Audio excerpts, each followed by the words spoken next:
He has never raised his voice. He has never needed to. In 3 years working beside Ronan Viscari, the man who controls half the East Coast criminal empire while shaking hands with senators at charity galas, Avery Holloway has learned that his silence is more terrifying than any threat spoken aloud. But today, something cracked inside the fortress. A bouquet of white roses arrived at her desk. And for the first time in 3 years, the man who fears nothing looked at those flowers like they were loaded weapons pointed directly at his chest. If this story already has you hooked, hit that like button right now and drop your city in the comments. I want to see how far this story travels. Now let's get into it. The elevator doors opened at 6:47 in the morning, and Avery Holloway stepped out onto the 43rd floor carrying 2 coffees, a leather portfolio, and the particular kind of exhaustion that doesn't come from lack of sleep, but from years of holding yourself too carefully in the presence of someone dangerous. The floor was empty at this hour. That was why she came early. 40 minutes before the assistants arrived, an hour before the attorneys, 90 minutes before the executive team filtered in with their tailored suits and careful eyes. The quiet belonged to her. The marble corridors, the glass-walled conference rooms catching the first gray light off the harbor, the faint smell of polished wood and recycled air, all of it hers for 40 minutes before the machinery of Viscari Holdings roared back to life. She set one coffee on her desk outside the corner office. The other she kept. Her workspace was precise, not decorated, precise. No photographs, no personal items beyond a small clay pot with a single succulent that had somehow survived 3 years under fluorescent light. Her monitor was centered. Her pens were capped. The inbox tray held nothing overnight because she cleared it before she left every evening, which was usually after 7, sometimes closer to 9, depending on what Ronan needed. What Ronan needed. She had stopped examining that phrase somewhere around month 4. It was cleaner that way. She sat down, pulled up her calendar, and began working through the morning briefing she would deliver at 8 sharp. Board meeting at 10. Conference call with the Istanbul office at noon. Site walkthrough for the Harbor District development at 2:30. She would need to arrange a car and confirm the architect was bringing revised floor plans because Ronan had flagged the load-bearing calculations as insufficient during their last review, and he did not flag things twice. Dinner reservation at 7 at Callahan's for the Mercer negotiation, private room, minimum 4 chairs, dietary restrictions confirmed for the Mercer attorneys. She was halfway through annotating the Istanbul agenda when the elevator opened again. She did not look up. She didn't need to. 3 years had trained her body to recognize the specific silence that arrived with him. Heavier than regular silence, the kind that cleared a room even when the room was already empty. Ronan Viscari crossed the floor without looking at her. He never looked at her first thing in the morning. He looked at the city. He went directly to his office, left the door open exactly 14 inches.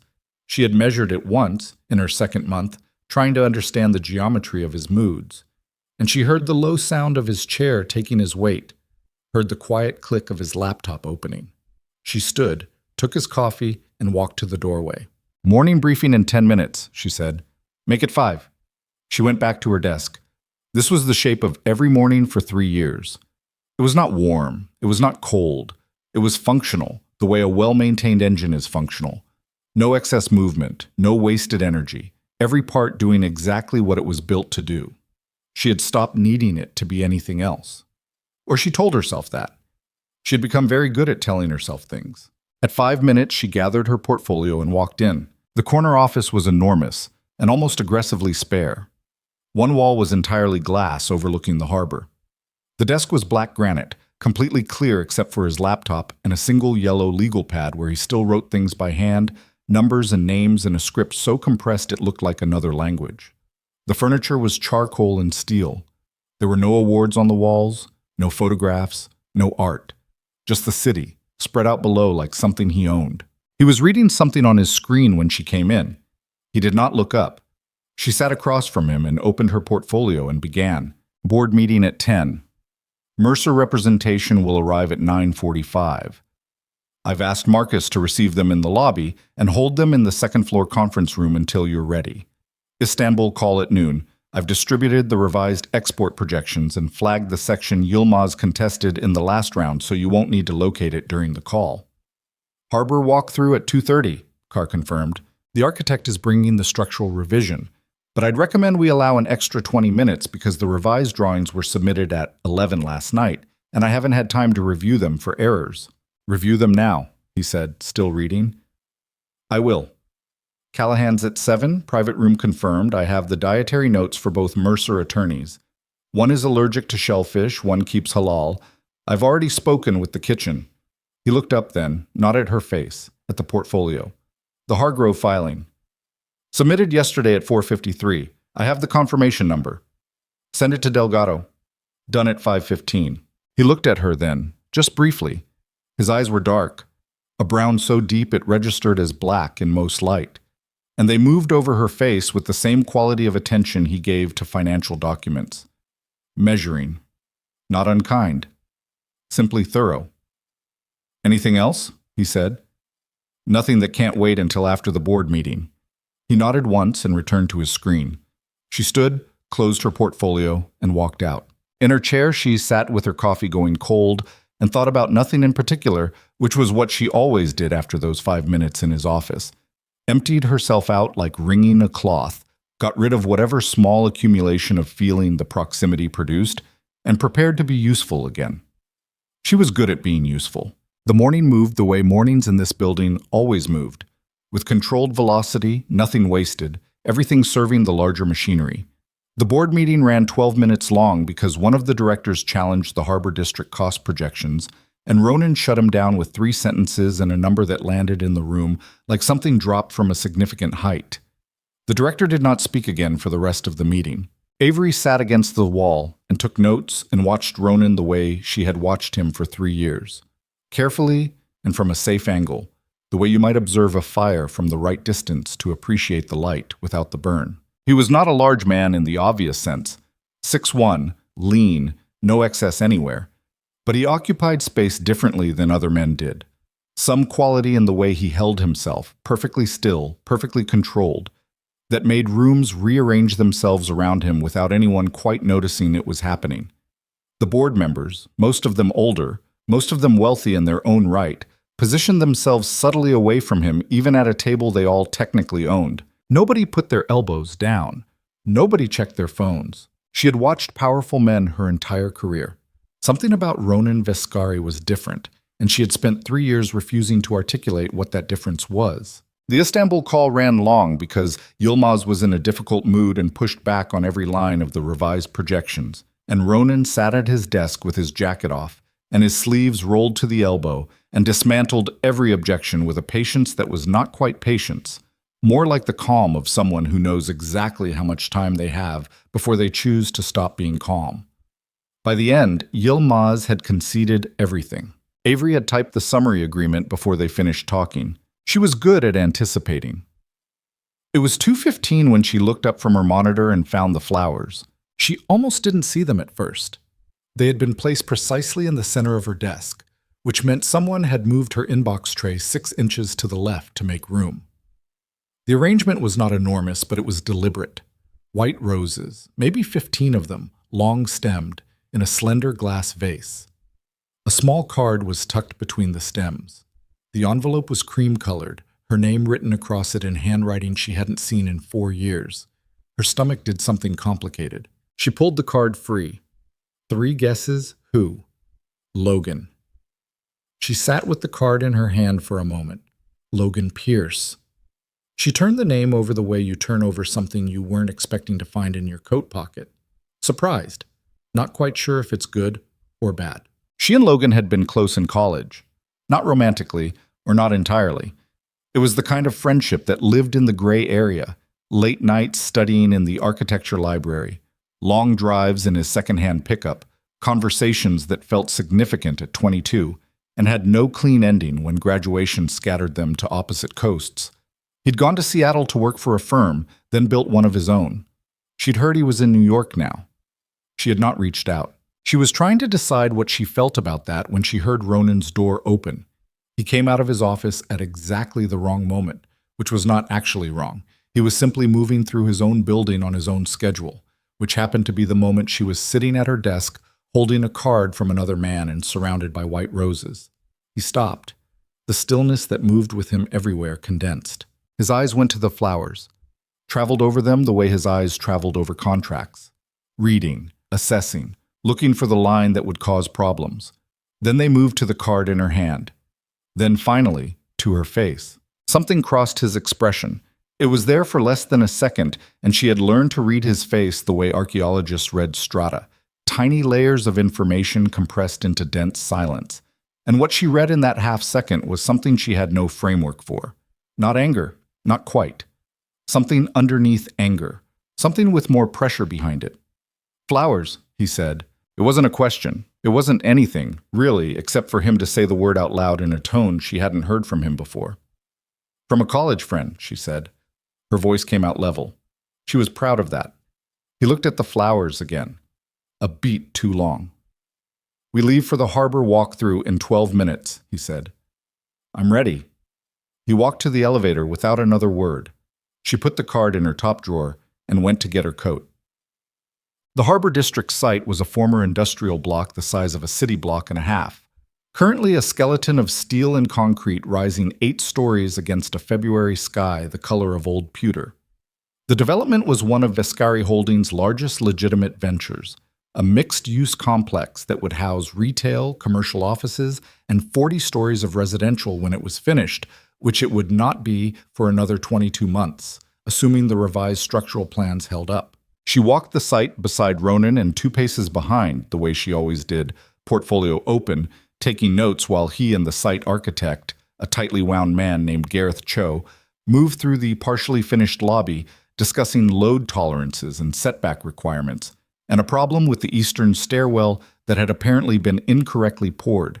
She listened, noted, flagged the items that would require follow-up. This was the rhythm she knew. This was where she was good.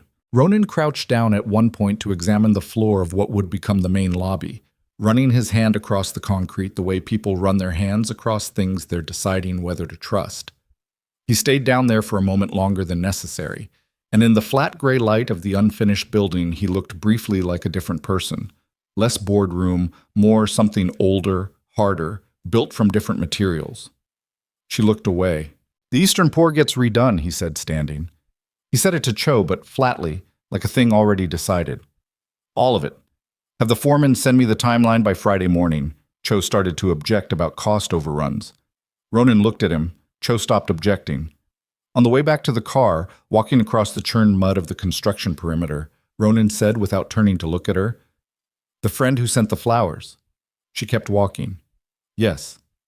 "How long since you've spoken?" 4 years, maybe 4.5. "And he knows where you work." It wasn't accusatory. His voice was the same quality it always was. Level, measured, a river with no visible current from the surface.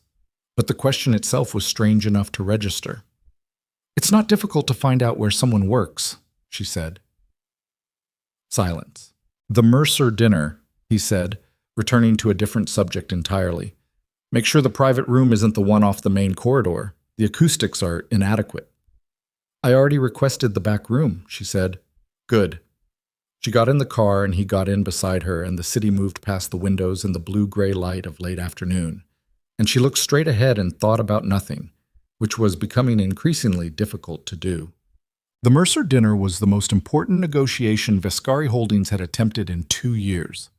Mercer Capital controlled a cluster of East Coast real estate assets that would complete the architecture of something Ronan had been building for a long time. She understood the shape of it without understanding all its details, the way you can recognize a building's form while standing too close to read the blueprints. She was not at the dinner itself. Her role at Callahan's that evening was logistical. She confirmed the room arrangements at 6:45, spoke briefly with the maitre d' about the timing of courses, and then returned to the office to manage the digital side of things, pulling updated figures that Ronan might need sent to his phone during the negotiation, available by text if anything shifted. She sat at her desk, eating a sandwich she'd bought at the deli on the corner, and reviewing the Hargrove secondary filing that Delgado had flagged for errors when her phone buzzed with a message from a number she'd had to resave 2 hours ago after she found the flowers. "Are you the same Avery who used to fall asleep in the architecture library at 2 a.m. and then insist she hadn't been asleep?" She stared at the message for a long moment. She typed back, "You sent flowers to my workplace." "Bold move, I know." Desperate times. I've been in New York 8 months, and I don't know anyone, and you're the most interesting person I've ever met. Coffee? She read it twice. She thought about the card between the white stems and the way Ronan had looked at the vase with that half second of something she wasn't supposed to have noticed. I'll think about it, she typed. She put her phone down and went back to the Hargrove filing. At 9:53, her phone buzzed again. A text from Ronan's personal number, the one used only for operational urgency. Mercer walked. Come in early tomorrow. She closed her eyes for 3 seconds, then opened them and typed, Understood. I'll have the contingency files ready by 7. She packed up her desk. She was almost to the elevator when her phone buzzed a third time, this one a different message from Ronan's personal number, and she stopped walking to read it because he never sent 2 messages in a row, not once in 3 years. The roses. Are they still on your desk? She stared at the screen, typed, I took them home. The 3 dots appeared, held there long enough that she found herself holding her breath, then disappeared. No response. She stood in the empty corridor on the 43rd floor and listened to the building hum around her and felt the full weight of everything she had spent 3 years refusing to examine press against the inside of her chest, like something trying to get out. She had taken the job at Viscari Holdings because she needed it. That was the honest answer, and honesty was one of the few things she'd kept intact through everything that had shaped her into the particular woman she was at 26. When she walked into this building for the first time in a gray blazer she'd bought at a consignment shop and told herself she was simply grateful for a paycheck. The previous 2 years had not been kind. Her father's medical debt had compounded faster than she could address it. Arterial disease, 3 surgeries. The particular financial horror of watching someone you love require expensive intervention to stay alive while you calculate what you can afford to sacrifice. She'd come from Harrisburg, the daughter of a man who drove delivery trucks until his heart decided otherwise, and a mother who worked dispatch for a logistics company and held everything together with a combination of practicality and a refusal to admit she was terrified. Avery had put herself through school on merit scholarships and part-time jobs, and a stubbornness that sometimes looked like capability and sometimes looked like something harder to name. She was smart. She was meticulous. She did not panic.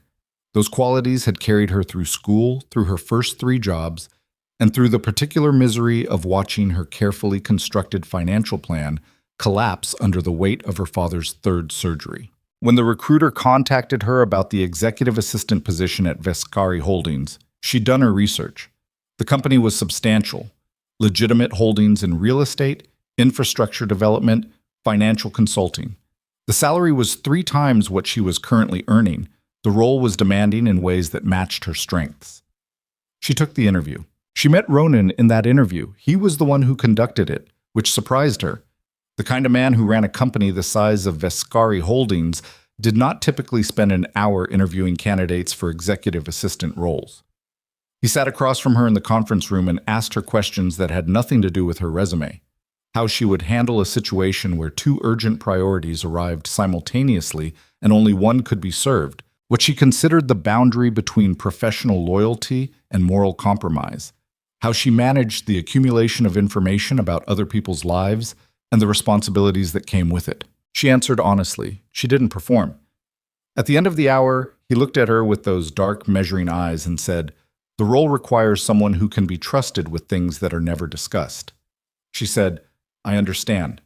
He said, I don't think you do yet, but I believe you could.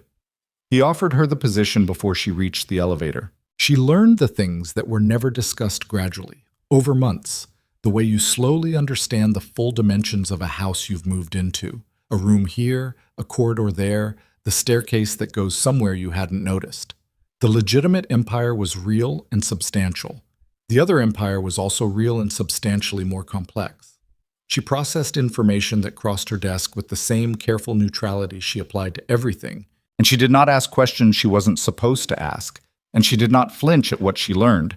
And somewhere around month 6, she understood that this, too, was part of what he'd hired her for. Not just her intelligence and her organizational precision, but her ability to absorb the weight of knowing and carry it without visibly buckling. She respected him. That was accurate. Admired him, in the complicated way you might admire something that is also slightly frightening. And somewhere beneath that, in the territory she did not visit, something else. She was careful not to visit that territory. She took the roses home. She told him that, and it was true. They were in a glass of water on her kitchen windowsill when she got home that night, the white petals going slightly translucent in the low light of the apartment, and she stood in her kitchen in her coat and looked at them for a moment before she hung the coat up. Logan Pierce. She pulled up his social media out of habit. She researched things. It was simply what she did, and found the professional profile she'd glanced at once 2 years ago. He'd won 2 architectural awards in the last year. His New York project was a cultural center in Brooklyn, substantial commission, something she vaguely remembered reading about in a development newsletter. He looked the same, a little more settled around the edges, the way people do in their early 30s. She remembered him clearly. The easy laugh, the particular generosity of a person genuinely interested in other people.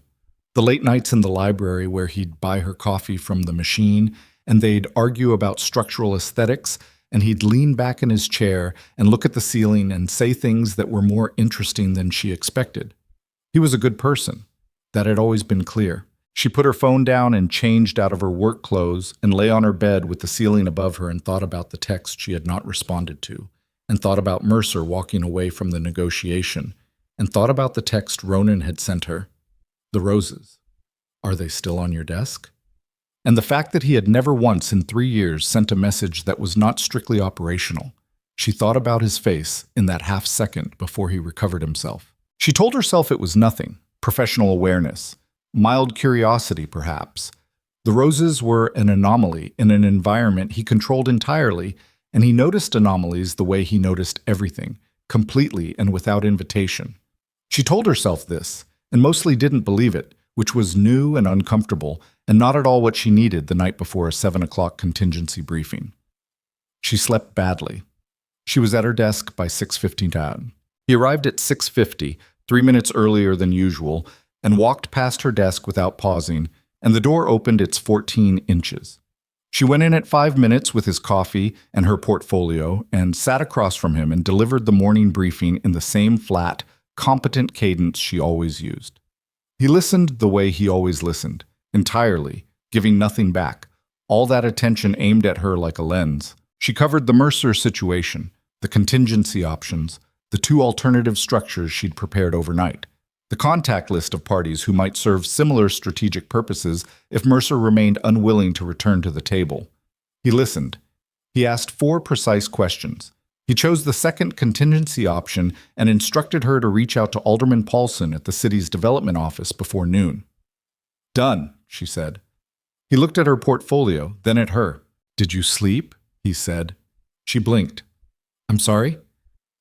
"You have a particular quality when you haven't slept. Your responses are still accurate, but your timing is slightly compressed. Did you sleep?" She sat very still. "A few hours," she said. Something moved across his face, not quite concern, something more guarded than concern, traveling in its direction. "Go home at 6 tonight," he said. "There's the alderman call, the secondary Mercer analysis, and the—" "At 6, he said. "The other things can begin tomorrow." She looked at him for a moment. "All right," she said. She stood and gathered her portfolio and was almost to the door when he said her name. Not Holloway, the way he usually referred to her in professional context. Avery. The 2 syllables landed differently than they should have. She turned. He was looking at his legal pad, not at her. His jaw was set. He seemed to be considering something and then deciding against it. "Nothing," he said. "Close the door." She did. She sat at her desk and stared at her monitor and understood, with the specific clarity of a person who has been very disciplined about not understanding something for a very long time, that something had shifted. She didn't know in which direction. She didn't know what it would cost. Her phone buzzed. "Logan. Still thinking?" She looked at the message. She looked at the closed office door, 14 inches of dark wood between her and everything she hadn't been allowed to want. She typed, "Coffee works. Saturday." Well, she did not tell Ronan about the coffee. There was no reason to. Her personal life was hers. What little of it existed outside these 43 floors. She had never once mentioned anything personal to him, had never asked him personal questions in return, had maintained the clean professional boundary that made everything between them functional and sustainable and safe. She told herself it remained safe. Thursday moved through its architecture, calls, meetings, a 2-hour session reviewing the revised Harbor District drawings that contained 2 errors she caught before anyone else did, and a 40-minute conversation with the attorneys about the Hargrove filings implications that she participated in peripherally, sitting against the wall, invisible in the way she had perfected. She caught him looking at her twice. Both times he returned to whatever he'd been looking at with absolute composure, and if she hadn't developed a detailed understanding of his rhythms over 3 years, she would have seen nothing worth noting. But she had. And she did. Friday morning, the flowers Logan had sent were still on her kitchen windowsill. She was eating breakfast when her phone rang with a number she didn't recognize, and she almost let it go to voicemail, but something made her answer. Ms. Holloway. A man's voice.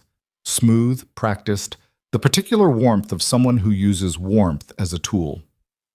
My name is Conrad Dre. I believe you're familiar with my work. I represent a number of interests that occasionally intersect with Mr. Vescari's. She set down her fork. Conrad Dre. She knew the name.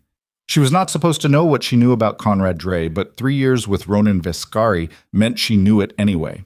A man who occupied the outer edge of a world parallel to the legitimate empire, someone Ronan regarded with the specific wariness of a person who knows exactly what another person is capable of. I'm not sure how you got this number, she said. I'm quite resourceful, he said pleasantly. I'll be direct with you, Ms. Holloway. I'm going to be in the city next week, and I'm hoping Mr. Vescari might find a few minutes for a preliminary conversation. I'd love to arrange this through proper channels. Your desk, specifically. She kept her voice level. I'll pass along the request. Wonderful. One more thing. A pause, calibrated. I notice you've been with Mr. Vescari for quite some time. 3 years is exceptional, given his standards.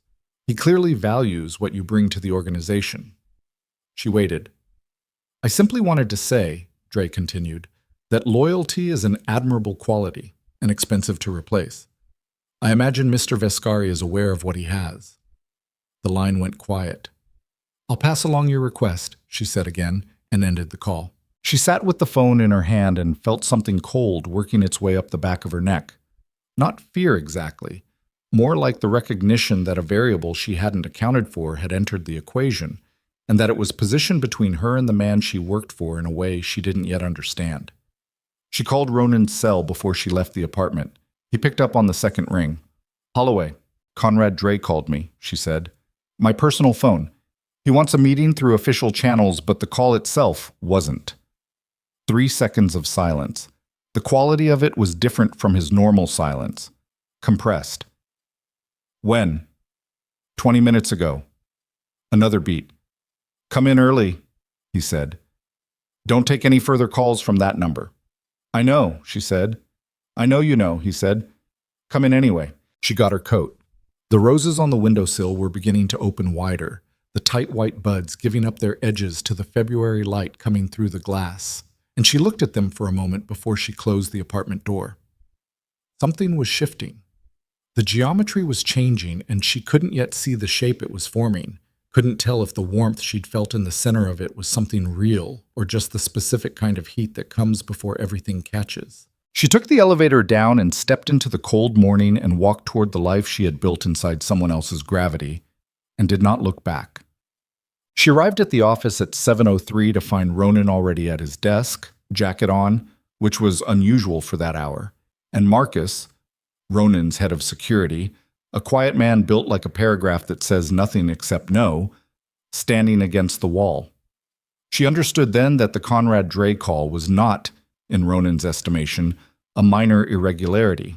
She sat down across from him without preamble and told him everything about the call, the precise wording, the tone, the implication nested inside the pleasantries, the comment about loyalty. Ronan listened without moving. When she finished, he looked at Marcus, and something passed between them that she wasn't meant to read. He's in the city already, Ronan said. Not to her. Marcus nodded. Ronan's eyes moved back to her. Did he indicate how he had your number? No. He called it resourcefulness. Something changed in Ronan's expression. The cold quality he could produce, the absolute zero of his attention when it was aimed at something he considered a threat, moved through his face like a current and settled. "You're going to receive a second call," he said, "tomorrow or the day after. When it comes, you're going to accept the meeting request and schedule it for Tuesday. Standard procedure. And when he arrives Tuesday, you leave the building before he gets here." She looked at him. "Ronan?" "Avery." Her name again, and again it landed in the wrong place, too direct, too exposed. His jaw worked for a moment. "There are people I manage with a certain kind of distance. Dre is among them. The distance is deliberately maintained and it is not negotiable. You understand what I'm saying? I'm not a liability." "I know you're not." Flat, certain, nothing provisional about it. "That's why you're leaving the building Tuesday." She held his gaze for a moment. His eyes were unwavering. She nodded. The morning moved forward and the machinery turned, and she sat at her desk and did her work with the precision that had kept her indispensable for 3 years. And twice more she felt his attention move to her through the glass wall of his office, and both times when she glanced up, he was already looking at something else. Saturday was coming, Logan Pierce, coffee, whatever that was going to be, and Tuesday was coming. Conrad Dre, and the particular flavor of danger that traveled with men like him. And between now and both of those things, the space between her desk and the office door, and the man on the other side of it, and 3 years of carefully maintained distance that she could feel, with something close to certainty, beginning to close. She was still sitting there at 6:02, 4 hours after he told her to leave, because there was one more thing to finish, when she heard his door open. He stood in the frame, looked at her. "I said 6, he said. "The Alderman correspondence needed—" "Holloway." She stopped. He crossed the floor to her desk. He did not do this, come to her side of the room, her territory, and she felt the air change when he did it, the way air changes when pressure shifts. He stopped at the edge of her desk, close enough that she could see the subtle tension at the edge of his jaw, the particular quality of his stillness, when it was costing him something. He reached down and picked up a pen she'd left uncapped.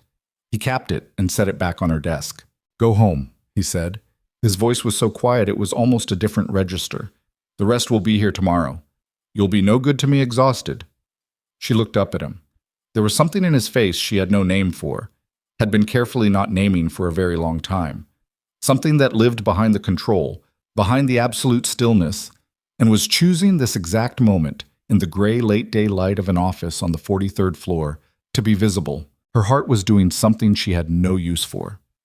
"Ronan," she said. He looked at her, just looked. The word she was about to say didn't come. Neither did his. The space between them held everything they hadn't said for 3 years, and the weight of it was almost physical. His phone rang. He pulled it from his pocket without looking away from her face, glanced at the screen, and something closed down. Business. Emergency. The fortress reassembling itself in real time. He stepped back. "Go home," he said again, already turning. She watched him go. She gathered her things slowly, shut down her monitors, straightened her desk, capped the other pen, centered the succulent, aligned the inbox tray. All the small rituals of leaving a place you'll return to. She was at the elevator when she heard him, through the partially open office door, speaking in a low, clipped voice to whoever had called. Not English. Italian, she thought, though she spoke none. Her father's family was from somewhere else, somewhere farther north, and she had no claim on these syllables. She pressed the button. The door opened. She stepped in. As the doors began to close, she heard him stop speaking. She heard, in the silence between one floor and the next, absolutely nothing. And then the doors closed, and she descended, and behind her on the 43rd floor, a man who had built an empire on silence sat in the dark of his office and did not make another call. She just didn't know it yet. The coffee shop Logan chose was on the west side of Columbus Circle, the kind of place that had been there long enough to stop trying to look like anything. Mismatched chairs, exposed brick going soft at the edges, the smell of old wood and espresso ground too fine. Avery arrived 4 minutes early because she arrived everywhere 4 minutes early and stood at the counter ordering before she'd fully assessed the room. And then she saw him in the corner booth, and her body made the small involuntary adjustment of recognizing someone it had not expected to miss. Logan Pierce had the same quality she remembered, a particular ease in his own frame, shoulders loose, the kind of man who didn't brace himself against the room. He stood when he saw her, which she'd forgotten was something he did, and for a moment she felt the specific distance between 22 and 31 like a physical thing. The years between that library and this coffee shop compressing into the space of a handshake that turned into something closer. "You look exactly the same," he said. "I don't," she said. "But thank you." He laughed. It was a real laugh, unguarded, and something in her chest loosened slightly in spite of itself. They sat. The coffee came. And they did the thing you do with someone after 4 years. Felt along the edges of each other to see what had changed and what had held, careful at first, then less careful as the coffee cooled and the morning moved around them. He told her about this Brooklyn Cultural Center, the commission, the 2 years of fighting with the city's planning department over sightlines and setbacks. He told her about Seattle, about the firm he'd built from 3 people in a rented basement to 22 with a real address and genuine work. He talked about his work the way she'd always remembered, with his hands, with specific details, with the enthusiasm of someone who had not yet had to be cynical about the thing he chose. She told him about her work in the broad strokes that were available to her. Vescari Holdings, executive operations, the scope of what the company managed. "I've heard of Vescari," he said. "The Harbor District development? That's one of them. Your boss." He turned his coffee cup in his hands. "What's he like?" She considered her answer for exactly the length of time it takes to decide not to say the true thing. "Exacting," she said. "Brilliant. Difficult to read." Logan watched her say it. He had always been perceptive, which was one of the things she'd liked about him, and also one of the things that required careful management. "You like working for him," he said. "I'm good at it." "That's not the same thing." She looked at him. He looked back with the easy directness she'd forgotten. The particular quality of a person who isn't angling for anything, just actually curious. "No," she said, "it's not the same thing." He nodded, didn't push it, and moved on. And she was grateful in a way that felt slightly exhausting, the effort of being grateful for not being pursued. They stayed an hour and 40 minutes. When they left, he held the door, and on the sidewalk in the thin February sun, he said, "I'd like to do this again, if you want." She put her hands in her coat pockets. "I might." He smiled. "I'll take it." She walked to the subway and stood on the platform and thought about nothing in particular while a train she wasn't taking rushed through the station and the displaced air hit her face and moved through her hair. She thought about nothing in particular very deliberately. Monday arrived the way Mondays in that office always arrived, with the compressed momentum of a week that had already made decisions you hadn't been consulted on. She was at her desk at 6:40, his coffee placed and waiting, her briefing prepared. He came in at 6:52. The door opened 14 inches. She went in at 5 minutes. He was reading something when she entered, seated the way he always sat, back straight, utterly still, the kind of stillness that isn't relaxation but its opposite, a controlled suspension of movement. She sat across from him and opened her portfolio and delivered the morning briefing with the same efficiency she'd deployed for 3 years. He listened. He asked his questions. He gave his decisions. She wrote them. Everything was exactly the same, and the air in the room was different, and neither of them mentioned it. "Dre's assistant called through the main line this morning," she said, when the briefing was done. "I scheduled the meeting for Tuesday, 2 o'clock. Standard procedure." He looked at her. "You'll be gone by 1:30, he said. "I have the alderman follow-up call at—" "Move it to Wednesday." She looked at him. "You're going to tell me at some point what exactly Dre represents in terms of risk level. Because I'm managing information without the full picture, and that affects my ability to—" "Manage the parts of the picture you have," he said. Quiet. Final. She closed her portfolio. "All right. Avery?" She looked up. He seemed to be considering something. Whatever it was, he took it apart and put it back down. "The contingency call with Paulson's office," he said. "Make sure Delgado is on the line, not just copied after." "I know," she said. "I know you know." She left the office. Tuesday was the worst kind of day, cold and bright, the sky a hard enamel blue that made everything look clear and exposed. She left the building at 1:27, coat buttoned, portfolio under her arm, and took the elevator down without looking back. She worked from a cafe 2 blocks over for the rest of the afternoon, her laptop open. running the operations that didn't require her physical presence on the 43rd floor. She handled the Istanbul follow-up, drafted the Mercer contingency letter, coordinated with the Harbor District site manager about the Eastern Stairwell timeline. She didn't ask Marcus what happened with Dre. She didn't hear from Ronan until 4:15 when his number appeared on her phone. "Come back," he said when she answered.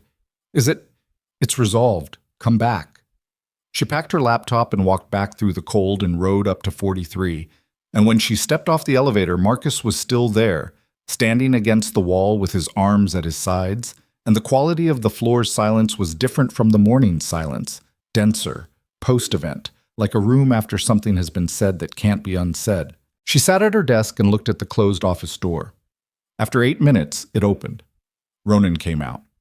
He had taken his jacket off and his left sleeve was rolled to the elbow, and there was a 2-inch cut on the back of his forearm, closed and already beginning to form a dark line that had not been there this morning. She stood. "Don't," he said. "You're bleeding." It stopped.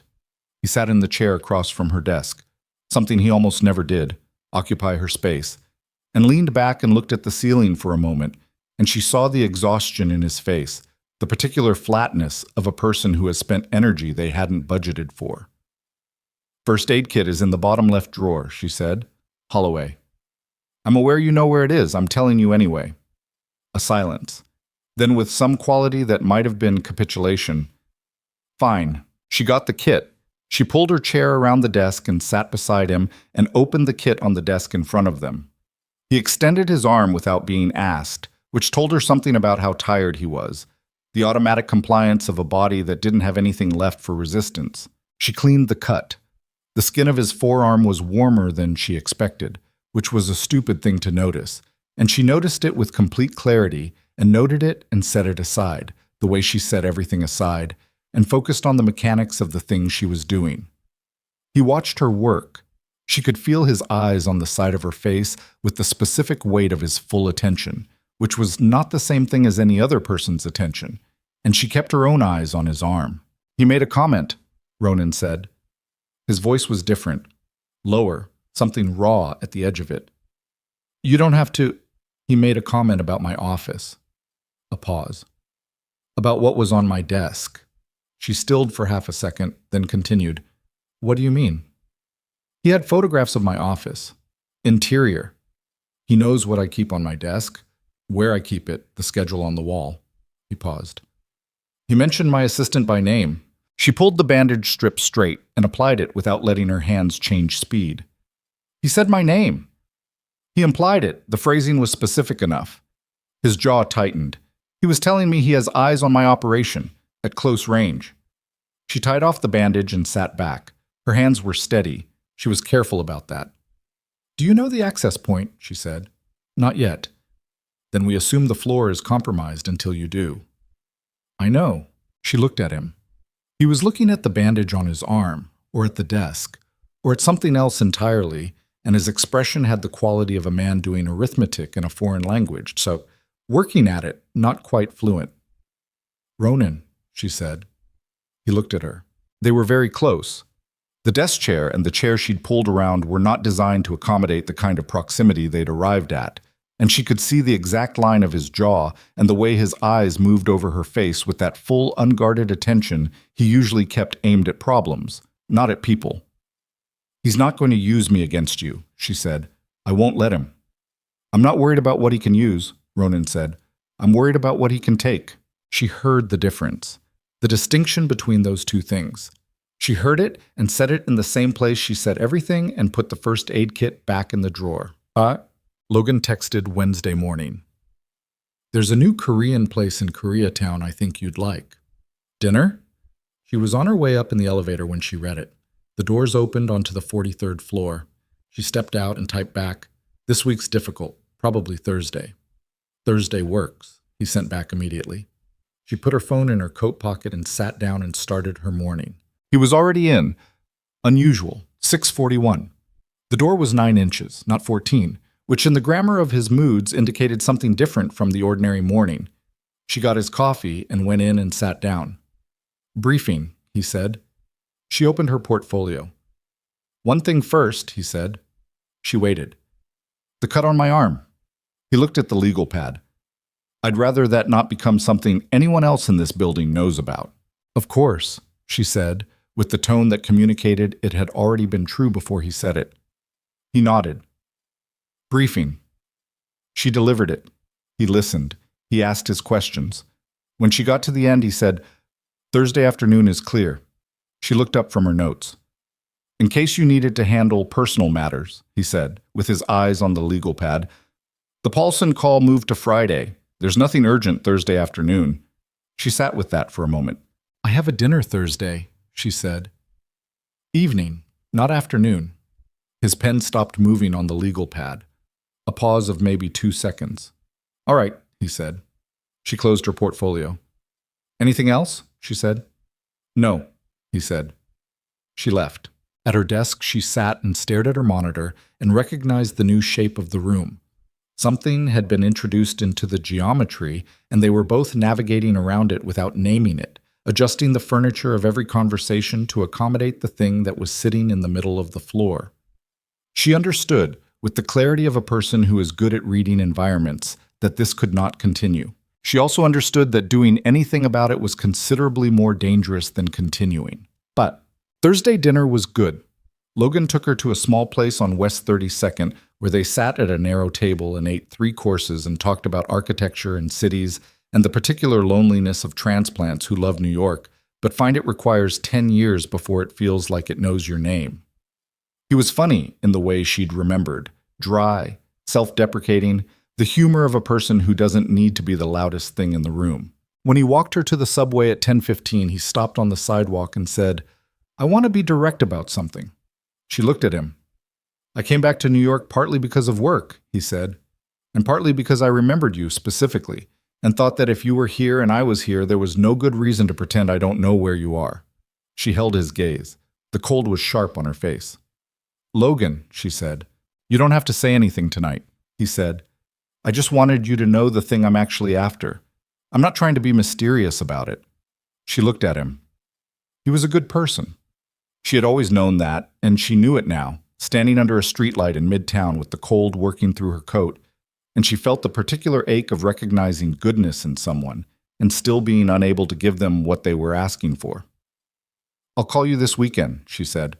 He nodded. Okay. She went down into the subway and stood on the platform and her phone buzzed. She expected Logan. She looked at the screen. Ronan, where are you? She stared at the message. Not, are you safe? Not something came up.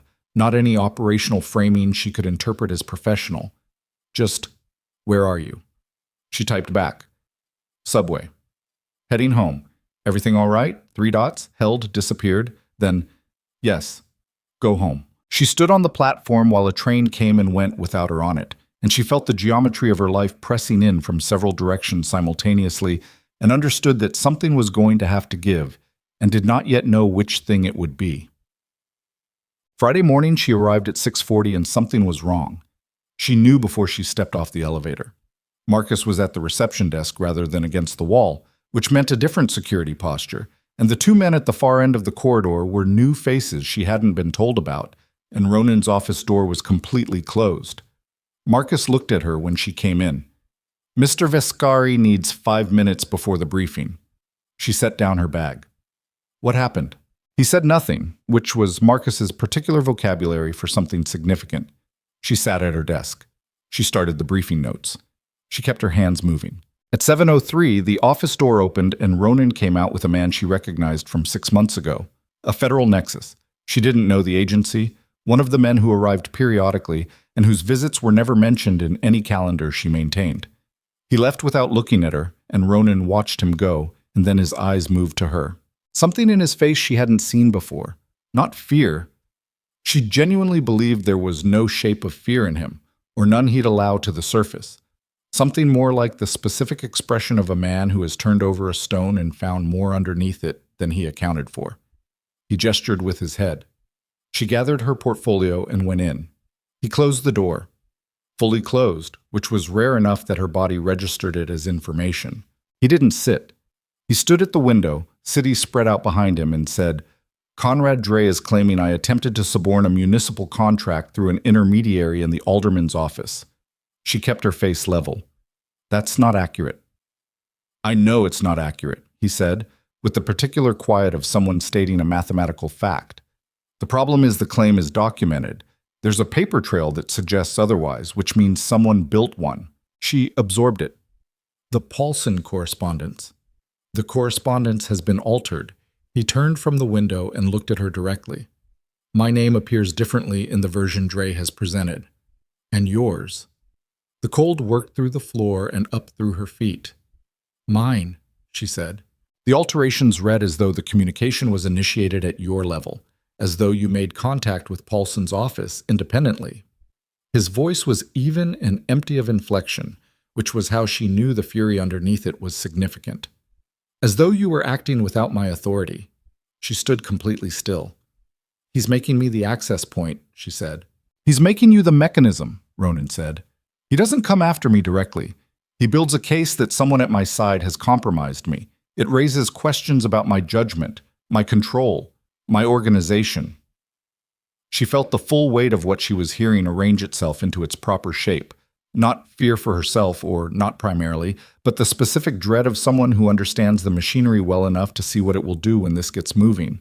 I need to talk to the attorneys, she said. They're coming in at 9. I'll have everything pulled. Avery. He crossed the room. He stopped 2 feet from her and looked at her with the unguarded directness that he almost never used, the thing he kept behind everything else. And she felt it land on her the way his attention always landed. Fully, without softening. I want you to understand something before this gets louder. Whatever happens with Dre, whatever questions are raised about the organization or your role in it, you did not earn your position here through anything except your ability. I know that. My attorneys know that. Any inquiry will confirm that. She looked at him. I'm not worried about what an inquiry says about me, she said quietly. He held her gaze. Then what? I'm worried about what it costs you. That someone is using me to get to you, that my being here is the vector. His jaw set. You're not a liability, he said, and the certainty in it was different from the professional assertion of a man managing a situation. It was older than that, more personal. She looked at him in the morning light coming through the 43rd floor windows and felt with complete clarity that they were standing at the edge of something. Ronan, she said. He said nothing. If Dre's building a case that I have inappropriate influence over your decisions, she made herself say the next part. Then it might be better for the organization if I... No, he said. Let me... No. The word landed flat and final and left no room. She looked at him. He looked back. The compressed silence between them held everything they hadn't said, and a few things they had said, and underneath it, the city moved 43 floors below, indifferent and enormous, and completely unaware. Her phone rang on his desk. He didn't move. She didn't reach for it. It rang again. He reached across and looked at the screen, and something shifted in his face. Not much. A tightening. He turned the phone so she could see it. Logan Pierce. Calling her work number. She looked at the screen. She looked at Ronan's face. The thing she saw there was not anger. It was worse than anger. It was the expression of a man confronting something he has no protocols for, something outside the architecture of everything he has built to manage the world, and she recognized it because she had felt its equivalent every day for 3 years and had simply gotten better at hiding it. The phone stopped ringing. In the silence that followed, something shifted between them that could not be shifted back. A wall she'd maintained for 3 years, the careful professional distance, the clean and manageable boundary, suddenly without a foundation under it. She made herself speak. I'll have the Paulson files pulled before the attorneys arrive, she said. Her voice was almost steady. He said nothing for a moment. Then, do that. She turned and walked to the door. Avery? She stopped, did not turn. His voice behind her, very quiet. Don't take his calls on this line. She stood with her hand an inch from the door. It's a work phone, she said. He shouldn't have this number. No, Ronan said. He shouldn't. She opened the door and walked out and sat at her desk and pulled the Paulson files with hands that were perfectly steady, and felt everything she had spent 3 years carefully managing come apart at the seams so quietly that no one watching would have seen the damage at all. The attorneys arrived at 8:57, 3 minutes early, which told her they already knew it was serious. There were two of them, Harlan Briggs, who handled the legitimate side of Viscari Holdings' legal architecture and had the specific look of a man who had spent 30 years being the smartest person in rooms that didn't appreciate it, and a woman named Sue Jin Park, who Avery had met exactly once before, during the Hargrove matter, and who she understood operated in the space between Viscari Holdings' public face and its other dimensions. Park carried a slim briefcase and wore her hair pulled back so tight it looked like a structural decision. Avery had the Paulson files pulled, printed, and organized by timestamp before they sat down. She put the folders on the conference table and stood at the edge of the room while Ronan took his seat at the head and Briggs and Park arranged themselves across from him. And she was preparing to leave. This was not her meeting. She processed and prepared and departed. That was the protocol. When Ronan said, without looking up from the folder he'd opened, "Stay," she stayed. Briggs walked them through what Dre had submitted to the city's oversight office, the altered Paulson correspondence. 3 emails that appeared to originate from Avery's work account, timed across a 6-week window, in which a contact at the alderman's office was offered specific consideration in exchange for favorable positioning on the Harbor District zoning review. Avery read the printed copies while Briggs talked. The emails were good. That was the thing that sat in her chest like a stone. They were genuinely good forgeries, not careless work. The syntax was close to hers. The specific phrasing in the second email, the way the benefit was implied rather than stated directly, was the kind of construction she actually used when she was being careful. Someone had read her correspondence, a significant volume of it, enough to absorb the patterns. "These are fabricated," she said. "We know that," Park said, not unkindly. "I mean, they're sophisticated fabrications. Whoever built these studied my writing style. This isn't generic fraud. This took time and access." Park and Briggs exchanged a look she was supposed to intercept. "What?" Avery said. Briggs looked at Ronan. Ronan's face was the face he wore when he'd already had a conversation she hadn't been present for. She recognized it because she knew every version of his face. "There's a secondary element," Ronan said. She waited. Park opened a second folder and slid it across the table. A photograph printed on plain paper. Security camera quality, slightly grainy, time-stamped 11 weeks ago. A corridor she recognized as the 43rd floor's eastern access, near the server room. A figure in the corridor after hours, key badge raised to the panel. She looked at the photograph for a moment. "That's not me," she said. "The badge scan logged is yours," Park said. Avery set the photograph down flat on the table. She made herself breathe at a normal rate. "My badge didn't scan that door 11 weeks ago. I've never used that access point. The server room is IT's jurisdiction. I have no operational reason to—" "The log shows 3 separate scans over a 5-week period," Briggs said. "All after hours. All your badge." She sat with that. Felt the shape of it. The emails built from her style. Her badge credentials on a server room she'd never entered. Someone had been constructing this for months. Not weeks. Months, assembling the materials for a case that would make her the entry point, the compromised insider, the proof that Ronan Viscari's judgment had failed him in the most personal possible way. "Someone cloned my badge," she said. "That's our working assumption," Park said. "Then check the server room logs against what was actually accessed during those scans. If someone was pulling correspondence files, email archives, client databases, it is on it," Ronan said. "Since 6 this morning." She looked at him. He had known before she arrived at 6:40. He had been managing this while she walked in with his coffee and sat across from him for the morning briefing, and he had looked at her with his complete, unreadable attention and said not one word of it. She felt something shift in her, not anger exactly, but its precursor. The specific chill of understanding that even here, even after 3 years, there were rooms she didn't have access to. "How long have you known about the server room logs?" she said. The attorneys went still. Ronan looked at her directly. "Since Wednesday night." Wednesday. The night he'd texted her. "Where are you?" When she was coming up from the subway after dinner with Logan. The night she'd stood on the platform and felt the geometry of her life pressing in. "You knew Wednesday," she said.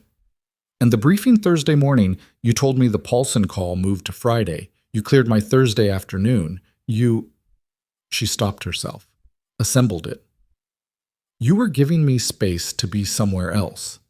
You were managing my schedule around an investigation you didn't tell me about. I was being careful, he said. You were keeping me in the dark. I was protecting the integrity of... Don't. The word came out with more edge than she intended, and she felt the attorneys absorb the temperature change in the room and recalibrate. She made herself lower her voice. Don't give me the procedural answer. You had information that directly concerned me, and you withheld it and managed my movements around it. That's not procedure. That's something else. The silence in the room had a different quality than his usual silences. Less controlled. Something working underneath it. You're right, he said. She looked at him. I made a decision I shouldn't have made unilaterally, he said. I'll explain my reasoning later. Right now we need to deal with what's in front of us. Harlan Briggs cleared his throat with the discomfort of a man who has witnessed something he was not cleared for. Park had her eyes on the table. Avery picked up the photograph again, looked at the figure in the corridor. Pull the actual camera footage from these dates, not the badge logs. The cameras. Already requested, Park said. The footage from 2 of the 3 dates is corrupted. We have the 3rd. She set the photograph down. Show me. Park looked at Ronan. Show her, he said. Park opened her laptop and turned it on the table and hit play on a video file that was 11 seconds long. Avery watched it. The corridor was empty. Then a figure entered from the left. The figure wore dark clothing, a hood, and moved with the deliberate pace of someone who knew exactly where the camera angles were. The badge was raised to the panel without the figure's face ever turning toward the lens. The door opened. The figure went through. The corridor was empty again. She watched it twice. The figure's build was close to hers. Not identical. The shoulders were slightly different. The gait was slightly off. The kind of off that would read as normal variation to anyone who hadn't spent 3 years watching a specific person move through a specific building. But close enough. Deliberately close enough. This was planned a long time ago, she said. Yes, Ronan said. Before the flowers. Before Dre's call to my cell. Yes. Someone has been building this since before any of us knew there was something to build. She looked up from the laptop, which means Dre had an asset inside this building before he made contact, before the meeting Tuesday, before any of this became visible. The room was quiet. Who has access to my badge credentials? She said. Briggs looked at Park. Park said, in theory, IT administration and the security contractor who manages the access system. The security contractor, Avery said. Ronan's jaw moved. Who is the security contractor? She said, though she could feel from the quality of the silence that she already knew the answer wasn't going to be clean. A firm called Vantage Systems, Park said carefully. They've handled building access management for 18 months. And who brought Vantage Systems in? Avery said. The silence this time was not Ronan's controlled variety. It was the silence of a room in which an answer exists and no one wants to be the one to produce it. Briggs opened a folder, removed a single page, set it in front of Avery without speaking. It was a vendor recommendation memo dated 18 months ago. Standard formatting. Ronan's letterhead. The recommending signature at the bottom was not Ronan's, it was hers. She looked at the signature for a long time. The letters of her name in a hand that was close but not exact. The same quality of imitation as the emails, the same studied approximation. I didn't write this, she said. We know, Briggs said. This means Dre's access to this building, to my credentials, to 18 months of correspondence. All of it was set up using a document that appeared to originate with me. She looked at Ronan. Whoever is working with Dre has been inside this organization for at least 18 months, maybe longer. The forged memo brought in the contractor. The contractor provided badge access. The badge access built the email trail. All of it traces back to my name. Ronan was very still. It's elegant, she said, and she heard the flatness in her own voice, the sound of someone who has moved past shock into the cold territory on the other side of it. Frame the assistant. She's close enough to be plausible. She's trusted enough that compromising her compromises the boss. And she can't defend herself without the defense sounding like exactly what a compromised insider would say. Park said quietly, Avery. Who knew about Vantage systems before the memo appeared? Avery said. Who in this organization had enough access to forge my signature convincingly enough to pass internal review? Ronan stood up. He went to the window, stood with his back to the room and his hands at his sides and looked at the city, and she could see the tension in his back, the set of his shoulders, the specific posture of a man confronting the fact that the breach is not outside the walls. It's someone inside, she said. He said nothing. Ronan, it has to be someone who has seen my correspondence, my signature, my patterns, not from outside, from inside. Someone with enough access and enough time and enough reason to want. She stopped. Someone who wants you exposed, not just financially, personally. Someone who wants the question raised about your judgment, about me specifically. He turned from the window. His face had done something she had not seen it do before. Not lost control, but come close enough to it that the effort of maintaining it was visible. She could see the machinery working, and underneath the machinery, something that had no place in a conference room with two attorneys and a fabricated paper trail. Marcus, he said. She heard the word and felt it work its way through her. Marcus. Against the wall, quiet man. 3 years of quiet. No, she said. Not in disbelief. The opposite. She said it the way you say a thing you've already accepted.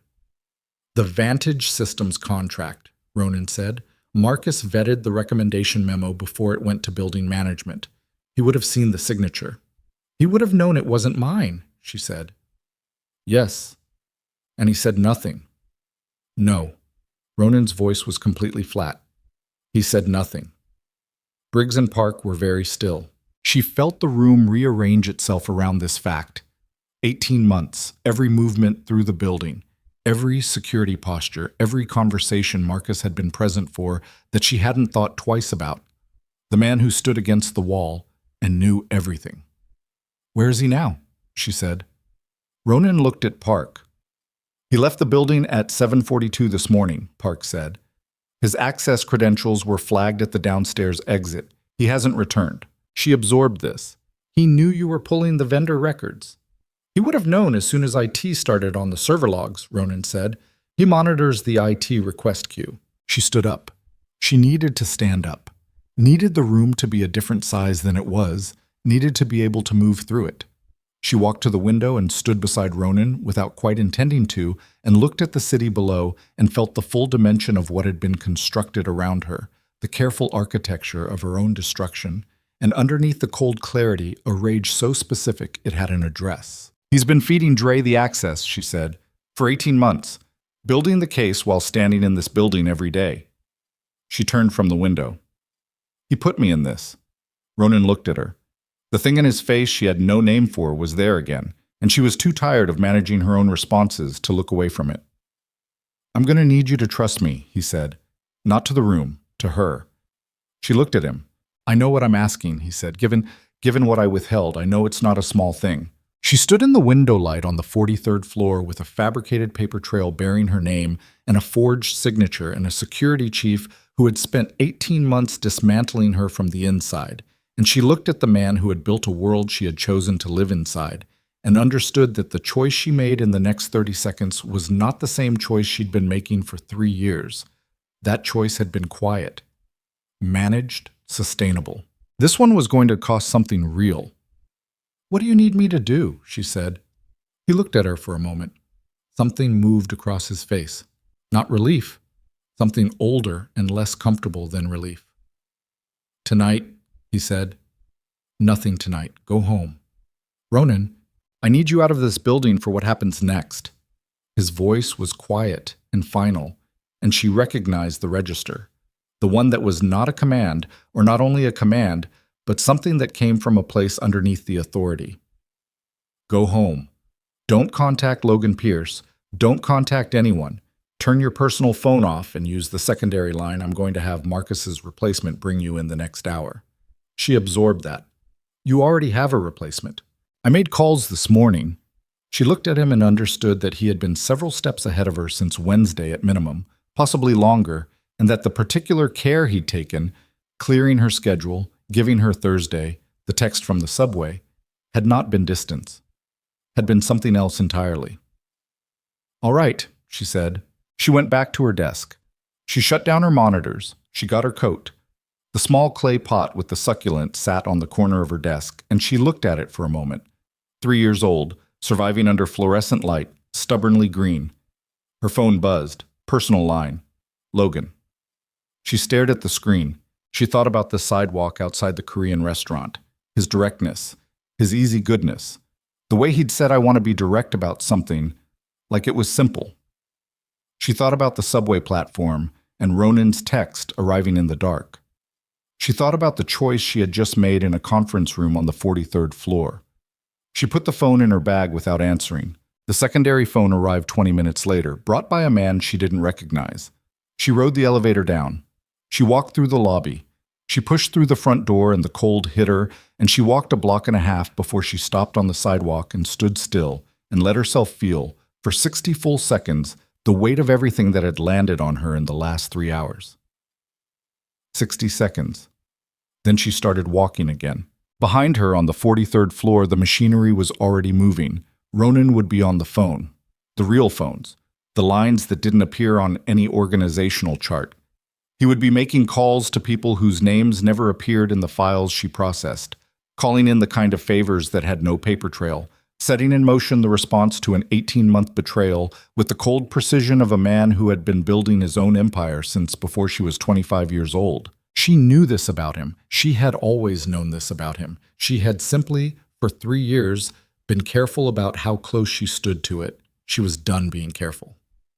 Her new phone buzzed, a text from a number she didn't recognize. Single line, no signature. Holloway. "There's something you don't know yet. About the night the Vantage memo was signed. Ask him where he was." She stopped walking, read it again. The street moved around her. Cabs, pedestrians, a delivery truck grinding through a yellow light. And she stood completely still on the sidewalk with this message on a phone that had been in her possession for less than 30 minutes, and felt the floor of the story she thought she understood. She stood on the sidewalk for 11 seconds. Then she called the number back. It rang 4 times and went to a generic voicemail with no name, no message, just the beep. And she hung up and stood there with the phone in her hand and the cold working through her coat and the city moving around her with its complete indifference to the fact that the ground had just shifted under everything she thought she understood. Ask him where he was. She walked. Not toward the subway, not toward home. She just walked. Because movement was the only thing her body knew how to do with the kind of information that had no immediate destination. She walked 2 blocks north and turned east and stopped at a corner and looked at the screen again. The message had come from a number with a 617 area code. Boston. She didn't know anyone in Boston. She stood at the corner and pulled up the secondary phone's contact list. Empty, factory fresh. And thought about what Ronan had said. Don't contact anyone. She thought about what the message had said. There's something you don't know yet. She walked back to the building. The lobby's security registered her return without expression. She rode up to 43. The floor was different now. 2 men she didn't recognize stationed at the eastern corridor, the kind of men who stood a certain way, and the air had the specific quality of a space that has been secured, tightened, the ordinary rhythms suspended. She walked to Ronan's office. The door was closed completely. She knocked once and opened it.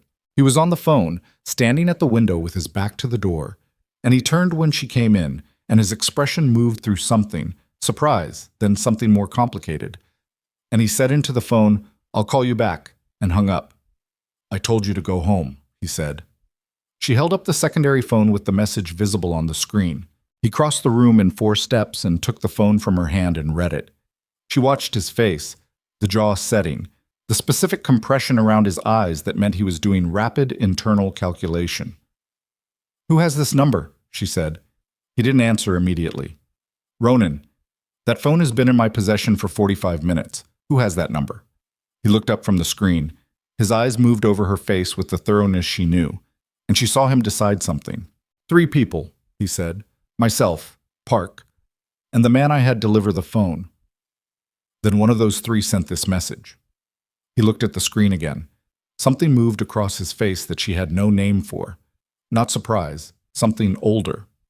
Recognition. "The night the Vantage memo was signed," she said. "Where were you?" He set the phone down on his desk. "That's what it says to ask you," she said. "Where were you that night?"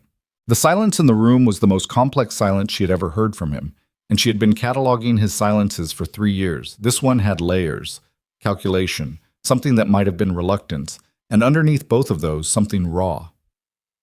"Chicago," he said. She waited. "A meeting, off book, 2 nights." He looked at the window, not at her. "The memo is dated a Thursday. I was in Chicago Wednesday through Friday of that week." "So you couldn't have signed the authorization for Vantage," she said, "even if the signature had been yours instead of mine." "No. Someone knew you'd be gone. Someone timed the memo for a window when you were out of the city and couldn't account for your own movements." He turned from the window. "Yes?" She looked at him. "The Chicago meeting. What was it?" "A beat. Not something I can—" "Ronan." She heard her own voice, and it was different from how her voice usually sounded in this office. Less managed, more direct, the voice of someone who has decided that the thing they've been protecting themselves from is less dangerous than what's already in the room. "Someone built an 18-month case against me using knowledge of your schedule that shouldn't exist. Your off-book movements, your blind spots. I need to know what the Chicago meeting was." He looked at her for a long moment. "Sit down," he said. She sat. He sat across from her, her chair, the chair she never occupied from this side of the desk, and leaned forward with his forearms on his knees and looked at his hands for a moment, and she understood this was costing him something he didn't spend easily. "The Chicago meeting was with a man named Carver," he said. "He runs operations along the Northern Corridor, the supply chain, the logistics network that interfaces with what I manage on the East Coast. The meeting was to renegotiate terms of a standing arrangement. It had to be off-book, because the arrangement itself is not something that appears in Viscari Holdings documentation." She kept her face level. "All right, Carver and I have had this arrangement for 6 years. It has been functional and mutually beneficial, and neither of us has had reason to disrupt it." He looked up. "Marcus knew about Carver. Marcus knew the Chicago schedule because he booked the security for the travel. He was one of 4 people aware I'd be out of the city those 2 days." She felt it land. "Dre isn't just trying to expose your legitimate operation. He's trying to expose the arrangement with Carver. If the Vantage memo gets full legal scrutiny, which it will, if the oversight investigation moves forward, it pulls on threads that eventually lead to the Chicago logistics. The building access fraud was the entry point. I'm the destination. And I'm the bridge," she said. "Frame me. Raise questions about your judgment. Force an investigation of the organization's internal operations, which opens the logistics network, which exposes Carver, which—" She stopped. "Which gives Dre leverage over both of you simultaneously." Yes. She sat with the full architecture of it. 18 months. She thought about the figure in the corridor on the security footage, the deliberate angles, the practiced movement. She thought about Marcus standing against the wall through every meeting, every briefing, every conversation she'd had on this floor. "Marcus has been with you for how long?" she said. 9 years. 9 years. She absorbed the weight of that. What it cost to have someone 9 years close turn out to be something else, something that had been turning for long enough that the turning was almost complete before anyone saw it. "He didn't do this alone," she said. Ronan looked at her. "The email forgeries were too good," she said. "The badge cloning, the footage manipulation, Marcus's security, but the technical execution of this is beyond what one person manages. He had help from inside. Someone in IT or someone with direct system access." She leaned forward. "The man who delivered my phone this morning, you said 3 people have that number, you, Park, and him." Ronan's eyes sharpened. "What's his name?" she said. "Reeves. He's worked for me 4 years. I've used him for sensitive. Call Park right now," she said. "Don't use the building lines." He already had his personal cell in his hand. Park picked up on the second ring. Ronan said, "Reeves, full background, last 48 hours, everything." A pause. "Now Sujin." He hung up. They sat in the office, and the city was very bright outside the windows, and the building hummed around them, and neither of them spoke for 90 seconds, which was a long time. Then Ronan's personal cell rang. He answered, listened. His face went completely still in the way that meant the information was significant. When? He said. A pause. How far back? Another pause. All right. He hung up. Reeves has a prior relationship with Dre's organization, he said. It goes back 7 years, before he came to me. She heard it and felt it and set it where it needed to go. He gave Dre the secondary phone number the moment he had it. Yes. Which means the message... She looked at the secondary phone on the desk. The message was from Dre. The room was very quiet. He wanted me asking you about Chicago, she said. He wanted this conversation happening right now. He's not just building a legal case. He's trying to fracture the trust in this room. She looked at Ronan directly. He knew if you withheld Chicago from me, and then I found out through him, it would do more damage than any forged document. Ronan looked at her. It didn't, she said. Something moved through his expression. Not relief, deeper than relief. Something that had been compressed for a long time, releasing a small amount of pressure. No, he said quietly. It didn't. His desk phone rang, the main line. He looked at it. That'll be the oversight office, he said. They're moving faster than we expected. Take it, she said. He reached for it, then stopped. Avery. She looked at him. What I withheld Wednesday. His voice was low and he said it quickly, the way someone says a thing they've been holding at distance and have decided they're done holding. I didn't tell you because I was trying to protect you from being inside this before I understood its shape. That was my decision and it was wrong. I should have told you. She looked at him for a moment. Answer the phone, she said. He picked up. She stood and moved to the window and listened to the half of the conversation she could hear. Formal, careful, Ronan's voice in its most controlled register, giving nothing away, confirming the meeting, setting a time. When he hung up, she turned. 2:00, he said. The oversight investigator wants to meet here, both of us. She looked at her watch, 11:47. Then we have 2 hours, she said. We need everything.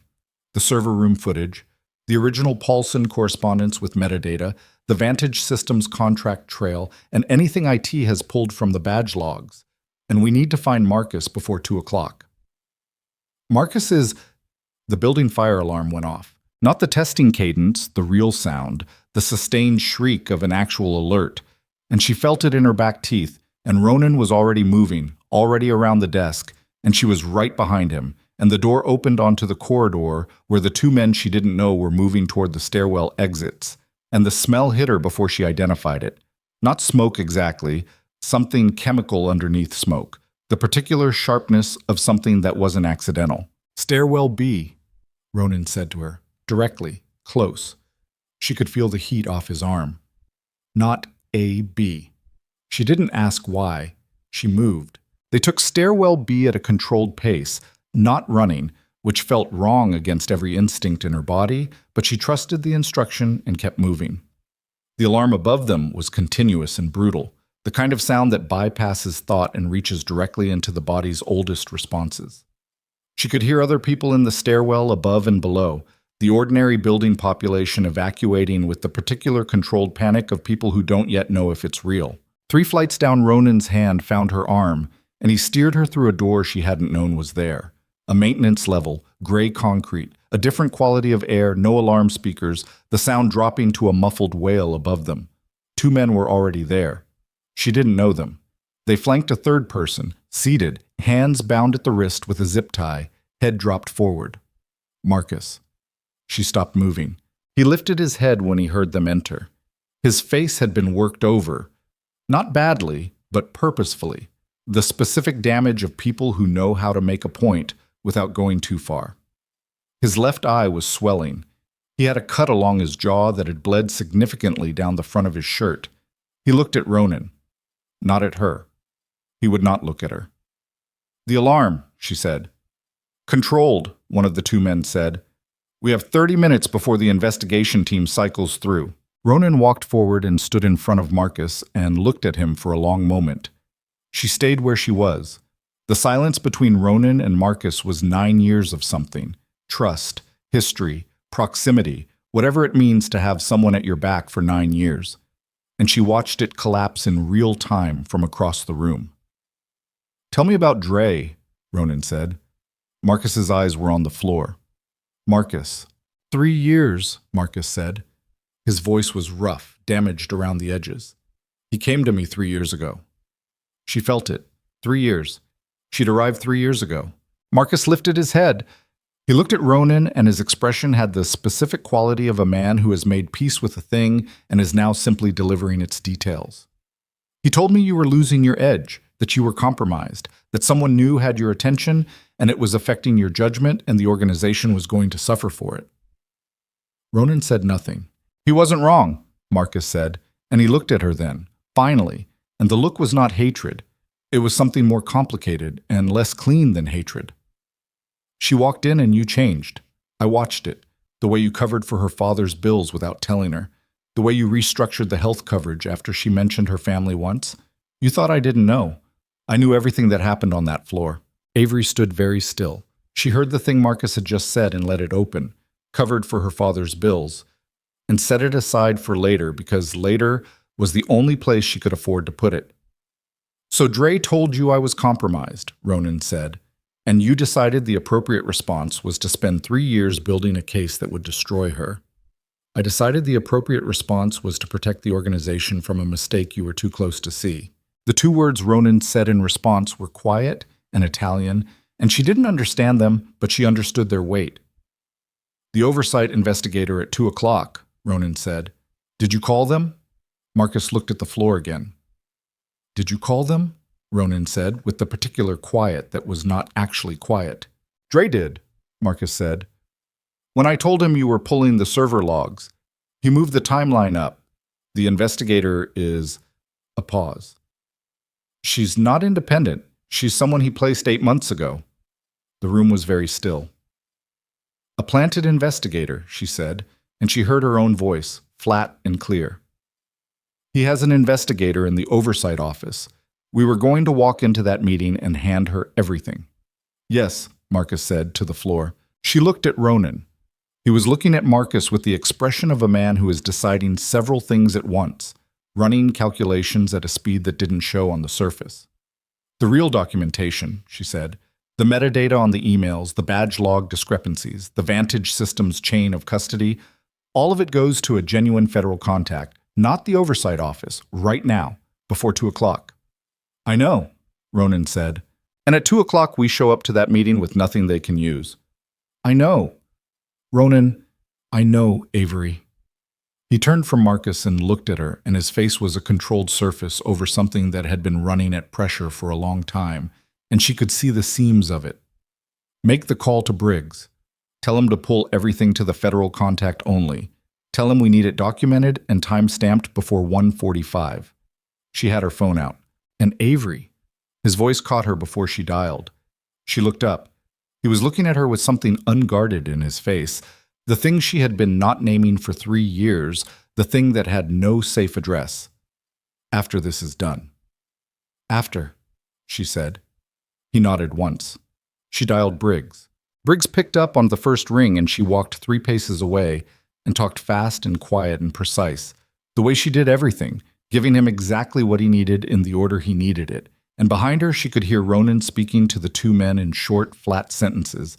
And somewhere above them the building alarm was still going, and outside the maintenance level the city continued its enormous, indifferent motion, and the clock read 12:09, which meant they had 1 hour and 51 minutes before a planted investigator arrived in a building where the evidence of their countermove needed to be completely gone. She finished with Briggs and turned back.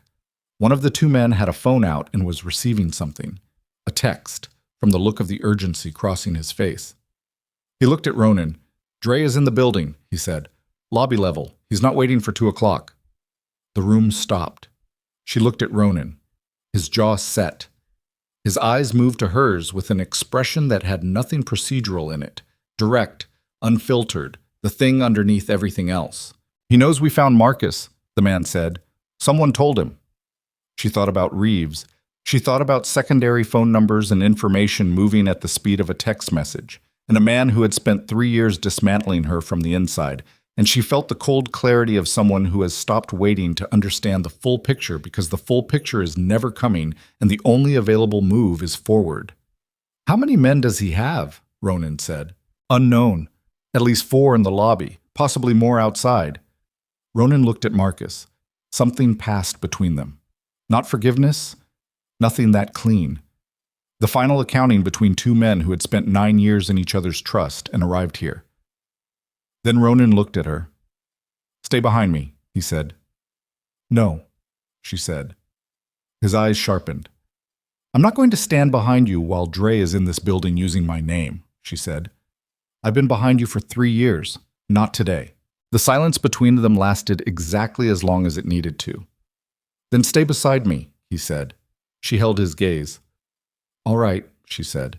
He moved toward the door and she moved with him, and the two men fell in behind them. And above them the alarm finally cut out, the silence after it enormous and ringing, and in that sudden quiet she could hear her own heartbeat, steady and faster than usual, and the sound of Ronan's measured breath beside her, and the soft industrial thud of the door handle turning in his hand as they stepped back into the stairwell and began to... The stairwell was concrete and cold, and her footsteps made no sound because she'd learned, without being taught, to move the way he moved, controlled, deliberate, no wasted energy. They took the stairs up, not down. She understood the logic without being told. Dre's men were in the lobby, which meant the ground floor was compromised, which meant the only territory they controlled was above. And Ronan was not the kind of man who moved toward a door someone else had already positioned themselves in front of. 3rd floor. 5th. The two men behind them were close and quiet. Ronan's hand came back once at a landing, a brief touch at her elbow, not pulling her, not directing, just confirming she was there, and then forward again. They came out on the 9th floor into a corridor that housed Viscari Holdings secondary conference facilities, rarely used, currently empty. The fire alarm had cleared the building and the ordinary population was gone, and the floor had the specific silence of a space that has been evacuated in the middle of a working day. Coffee cups still on tables visible through glass walls, a jacket left over a chair, the small, abandoned evidence of people who left thinking they'd be back in 20 minutes. Ronan's phone vibrated. He read it without breaking stride and handed it back to the closer of the two men. She caught 2 words, "lobby confirmed," and kept moving. "He brought 6, Ronan said. "Quiet," to the room, to her. 2 at the main entrance, 2 at the parking structure exit, 2 inside near the elevators. "He's sealing the building," she said. "He's trying to. He doesn't know we have the documentation moving to the federal contact already." "No," Ronan said. "He thinks he's arriving before we've had time to respond. He moved his timeline because Marcus was found, not because he knows what we've sent." She worked through it. "So he comes in expecting to find us with nothing, expecting the 2 o'clock meeting to be his moment. He wants to be in the room when the investigator arrives. He wants to watch it happen." She stopped walking. He turned to look at her. "Then we let him," she said. The two men behind them went still. Ronan looked at her with the full weight of his attention. "Explain," he said. "We go down," she said. "Not running, not through a back exit. We go down and we meet him. We walk into that lobby and we let Conrad Dre believe for the next 40 minutes that he's won. We keep him here. We keep him in this building, comfortable, convinced, until the federal documentation is time-stamped and filed and there is nothing he can do about it." She held Ronan's gaze. "He came here to watch, so we give him something to watch." The silence lasted 4 seconds. "If he knows the documentation is already moving, he won't know," she said. "Not if I'm the one in the room with him.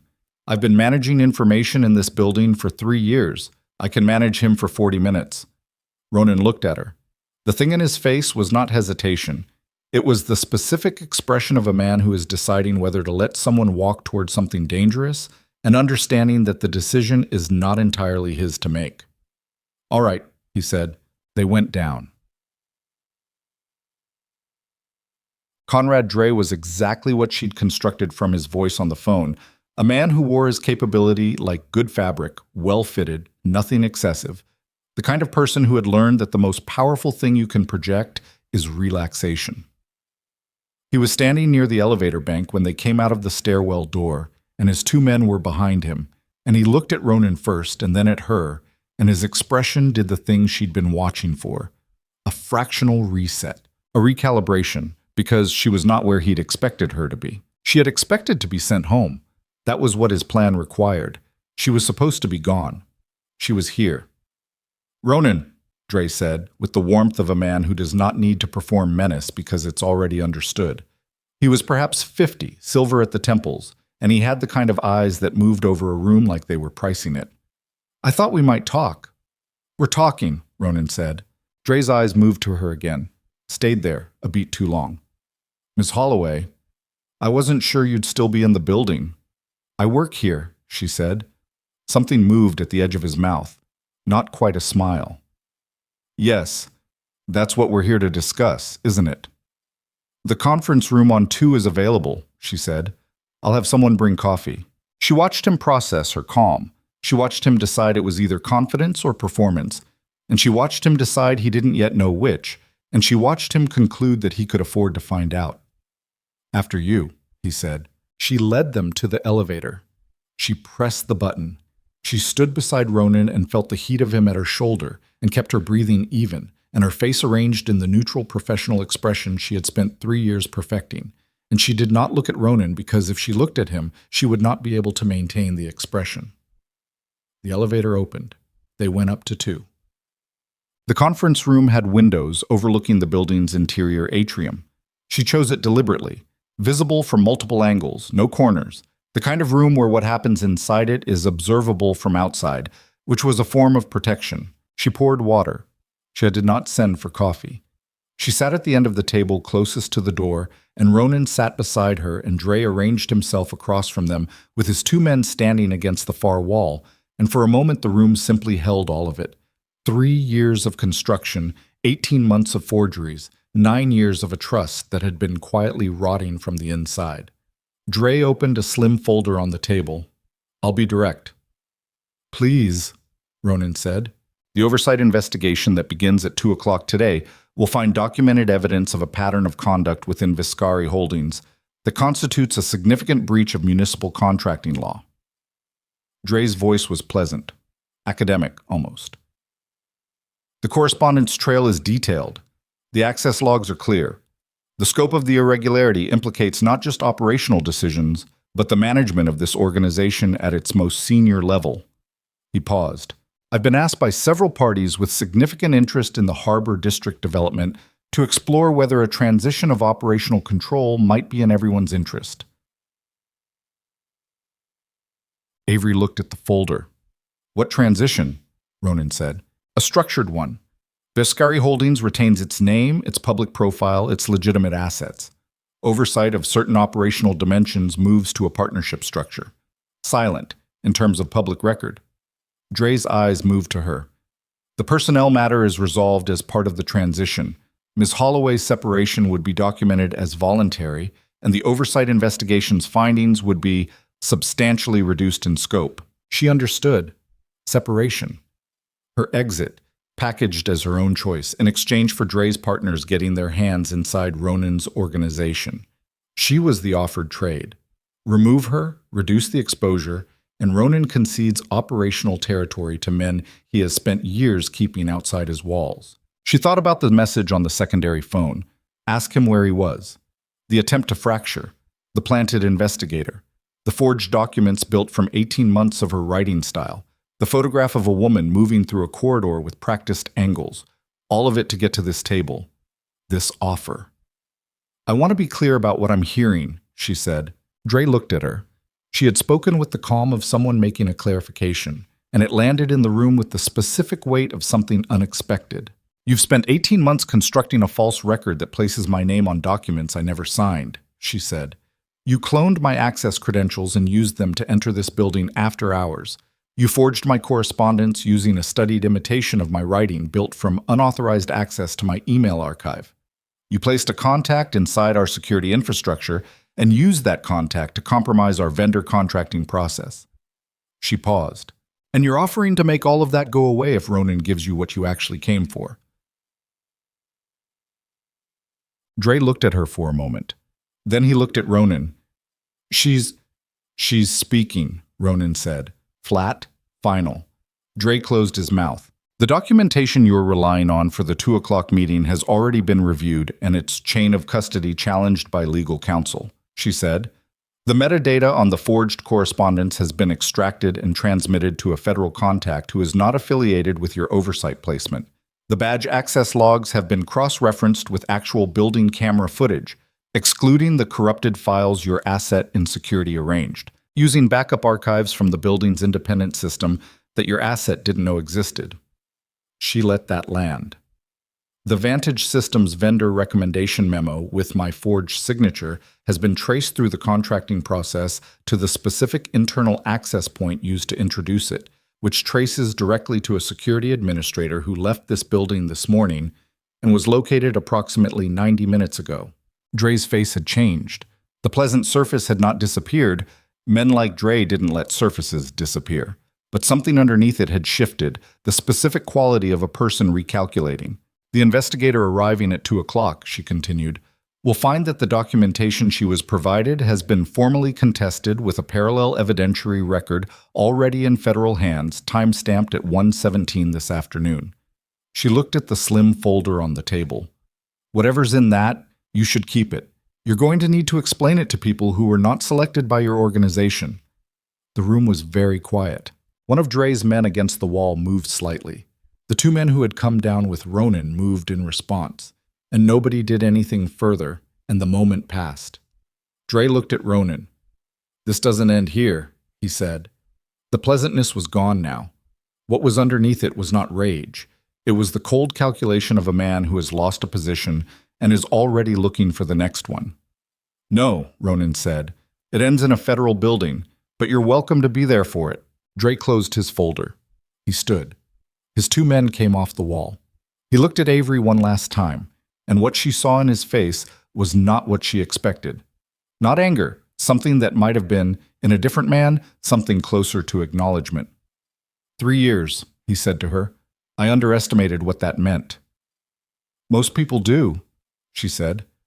He walked out. His men followed. She heard the elevator open and close. She sat very still.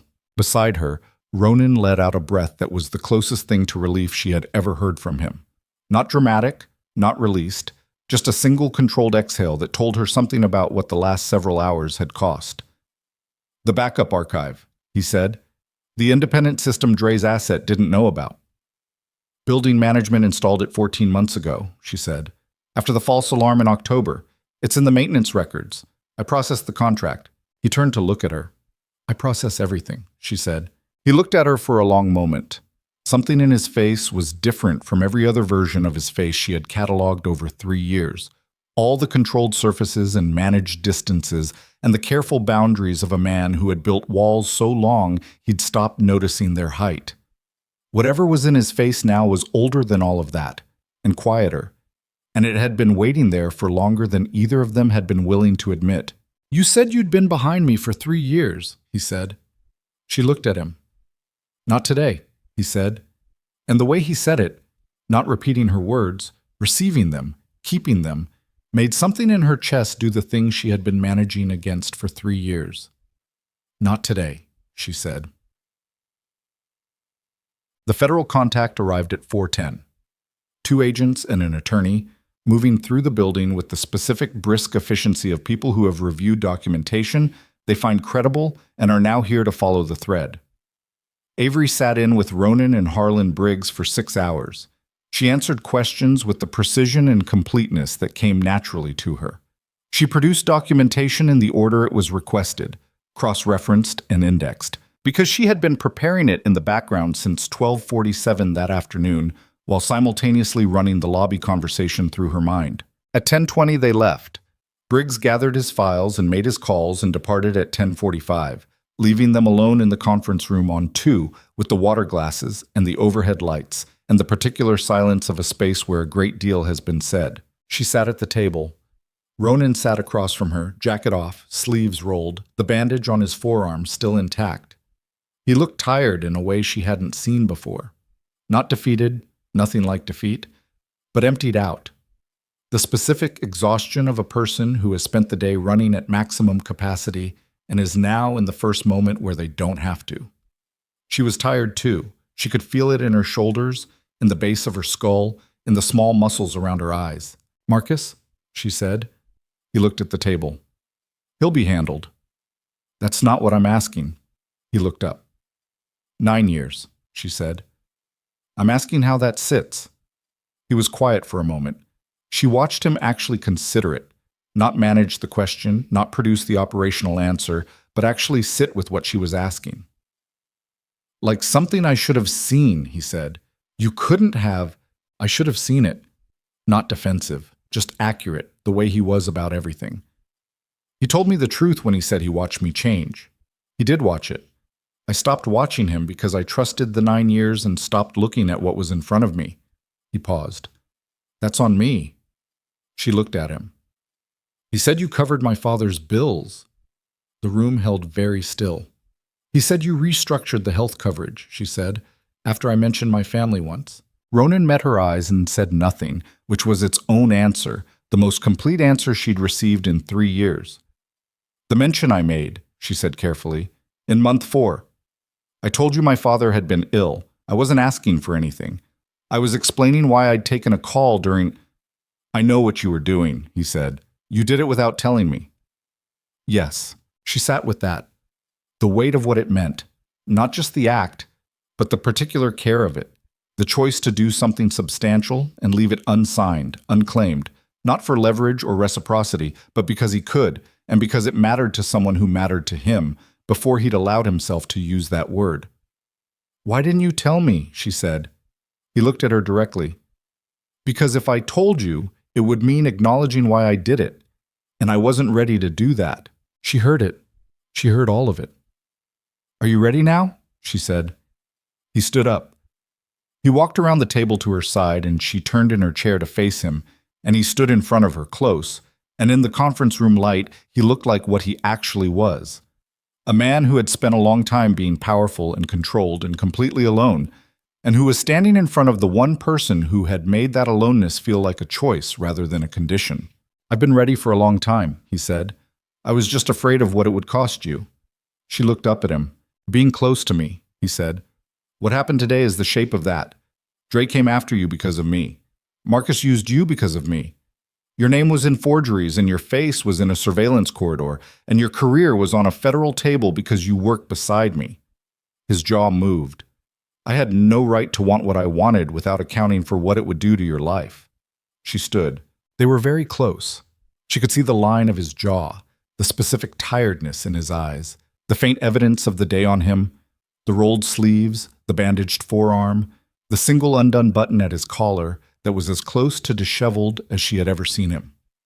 You don't get to make that accounting for me, she said quietly. He looked at her. You decided what it would cost me, and you made the decision based on that, she said. That's the same thing you did Wednesday. You looked at the variables and you managed them without consulting the most relevant person in the equation. Avery, I've been beside you for 3 years, she said. I have never once made a decision about my life based on what was comfortable or safe. I took this job because I needed it, and I stayed because I chose to, and I stayed when I understood what this organization was and what that meant, and I made all of those decisions with full information. She looked at him steadily. Give me full information. Don't manage me. Tell me what you want and let me decide what it costs. He looked at her for a moment that stretched long enough that she could hear the buildings settling around them, the city outside, the hum of the ventilation in the ceiling. I want you, he said. Simple, direct, stripped of everything he usually wrapped around the things he meant. I have wanted you since somewhere in the first 6 months when I realized I had hired someone who was going to be impossible to stop thinking about. I have spent 3 years doing everything I could to deserve it before I said it out loud. A pause. I'm not sure I've managed that. She looked at him. You covered my father's medical debt and didn't tell me, she said. Yes. You've known my coffee order for 3 years, and you never once got it wrong. It's not a complicated order. You cleared my Thursday so I could go to dinner with another man, she said, because you thought it was what I needed, even though it cost you something. He was very still. That's a man who's been trying to deserve it, she said.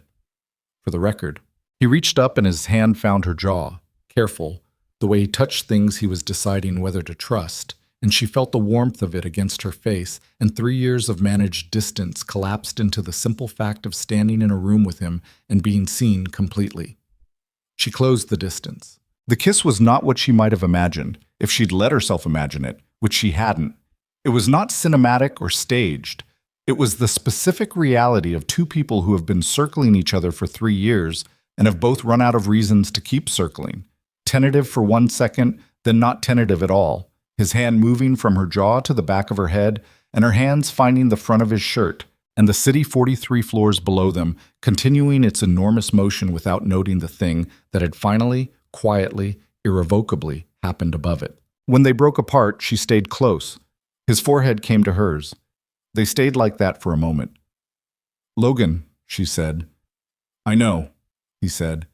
"I need to handle that properly." "I know you do." She pulled back enough to look at him. "He's a good person." "I know that too," Ronan said, and there was no edge in it, no proprietorial claim, just acknowledgement. He understood goodness in other people even when it complicated his own interests, and she filed that away in the place where she kept the things about him that mattered. "Tomorrow," she said. "Tomorrow," he agreed. She stepped back. She got her coat from the chair. She picked up her portfolio. The rituals of leaving this building were so embedded in her body after 3 years that her hands did them automatically, and she stood at the conference room door and looked at him across the table and thought about the morning, the lobby, the stairwell, the conference room where Conrad Dre had sat with his slim folder and his 18 months of careful construction and had walked out carrying all of it with him. Diminished. "The succulent on my desk," she said. He looked at her. "If I'm going to be in this building as something other than your executive assistant," she said, "I'm going to need a different desk." Something moved across his face. It took her a moment to recognize it because she had not seen it before in 3 years of cataloging his expressions. It was, unmistakably, something that in another man she would simply have called happiness. "There's a corner office on 42, he said. She raised an eyebrow. "It's been empty for 8 months, he said. "I've been waiting to find the right person." She looked at him for a moment. "Good night, Ronan," she said. "Good night, Avery," he said. She left. She called Logan the next morning from her apartment before she went in, standing at the kitchen window with the white roses long gone and a gray March light coming through the glass and her coffee in her hand. He picked up, and she could tell from the first syllable that he already knew. Not the details, but the shape of it, the way perceptive people know things before they're told. "I'm not going to pretend I'm surprised," he said when she'd finished. "Logan, Avery, I told you I wanted to be direct. Let me be direct now." A pause. "He's been the thing in the room since the first coffee. I could see it. I just thought—" He stopped. "I thought maybe you couldn't." "I could," she said. "I just needed to stop being afraid of it." He was quiet for a moment. "Are you happy?" he said. She thought about the conference room, the forehead to forehead, the corner office on 42. "I'm going to be," she said. "Then that's what matters," he said. And he said it with the generosity of a genuinely good person, and it cost him something, and she heard that too. "You're going to be fine," she said. "I know I am," he said. "I'm excellent." She laughed, surprised, and heard him laugh too, and it was the right note to end on. Not clean, not without loss, but honest, and that was what they'd always been to each other. She hung up. She finished her coffee. She went to work. The months after moved differently, not easier. Easier wasn't the word for anything that happened inside the machinery of Viscari Holdings, and the federal process moved at its own pace. And the Harbor District development hit 2 more obstacles before the eastern stairwell was finally poured correctly, and the Mercer negotiation required 3 more rounds before it settled into something workable. The work was the same work. The floor was the same floor. But the geometry had changed. The corner office on 42 had windows on 2 sides and better light than she'd had on 43, and she moved the succulent to the left window where it turned slowly toward the harbor. She built her own operational structure, her own assistant, a young woman named Petra who was terrifyingly competent and reminded her faintly of herself at 26, before the specific weight of 3 years inside this building had shaped her into something more complex. She and Ronan worked differently now, not publicly. They were both private people in a world that would have had opinions about the relationship, and they took their time about what they allowed to be visible. But the 14-inch door became a different kind of signifier. She knocked. He answered. They sat across from each other with the work between them, and underneath the work, the thing that had always been underneath it, no longer requiring management. He still never raised his voice. He was still impossible to read from the outside, still occupied spaces differently than other men, still commanded rooms without appearing to try. She still arrived early. She still anticipated, organized, flagged, prepared, not for him now, but for the section of the organization she'd been given to run. The operational and strategic division that handled the legitimate side's interface with the city, the contractors, the public partners. It turned out she was good at more than being indispensable to someone else. That took some adjustment. It turned out she had spent 3 years making herself invisible, and the process of becoming visible again, not performing, not managing, simply being present in a room as herself, required a kind of daily practice. She was better at it some days than others. On the hard days, she went to the window in her corner office and looked at the harbor and thought about her father, who was healthy now, who did not yet know about the bills, and might not for some time, because she was still deciding how to tell him. She told him in April on a Saturday at her parents' kitchen table in Harrisburg with the familiar smell of the house and the sound of her mother moving in the adjacent room. She told him the shape of it, not everything, just that the coverage that had carried him through the 3rd surgery had come from someone she worked with, someone who had done it because she mattered to him, before either of them had said so. Her father was quiet for a long time. "He sounds like someone who acts before he speaks," her father said finally. "Yes," she said. "Your grandfather was like that." A pause. Those people are difficult to read and impossible to replace. She thought about a door open 14 inches, about a text sent at 10:53 on a Thursday night that said, "Where are you?" About a bandage applied in a granite office to a cut that had stopped bleeding. "I know," she said. The annual gala was in November, the kind of event that Vescari Holdings had been producing for 12 years, the legitimate face of a complex organization assembled in a hotel ballroom with good wine and people who moved carefully and said considered things and understood the language of rooms where nothing is said directly. She had attended this gala for 3 years as the person who managed the seating arrangements and confirmed the dietary restrictions and made sure the AV equipment worked. This year she attended in a black dress she'd bought with money she'd earned, at a table near the front, as someone who had a title on the program and a division with her name over the door. Ronan spoke. He was good at it in the specific way of someone who is not performing. He said fewer words than expected and meant all of them. He acknowledged the organization's year, the challenges and the forward motion, the people who had done the work. He acknowledged her. Publicly, formally, with the complete economy of language she'd come to know, meant more than elaboration. Her name, her title, the impact of her division's work on the organization's year. 3 sentences. The room heard them. She sat at her table and felt the specific quality of being seen by someone who has always seen you, and looked at her hands in her lap, and thought about the gray blazer from the consignment shop, and the first morning she'd stepped off the elevator onto the 43rd floor and put a coffee on a desk and told herself she was simply grateful for a paycheck. She had been grateful. That part was true. She had also, from the very first morning, been something more than she'd allowed herself to say. Later, after the speeches and the dinner and the room beginning its slow dissolution into smaller conversations, Ronan found her at the edge of the terrace where she'd stepped out for the cold and the dark and the particular relief of a moment without people in it. He stood beside her and looked at the city below. Still enormous, still indifferent, still doing its enormous motion in every direction at once. He put his hand over hers on the railing. She turned her hand and held his. They stayed like that for a while, not speaking, looking at the city that had made them both and taken from them both and given them, in the end, more than either had thought they were going to get. "The building looks different from here," she said. "It always did," he said. "You just couldn't see it from 43. She looked at the skyline, the harbor, the particular darkness of the water where the lights didn't reach. Somewhere to the south, the Harbor District Tower was still going up. 8 stories now, 22 months of schedule trimmed to 18, the eastern stairwell finally poured correctly and rising the way it was supposed to. She had driven past it last week and looked at it through the car window and felt something she didn't have a word for.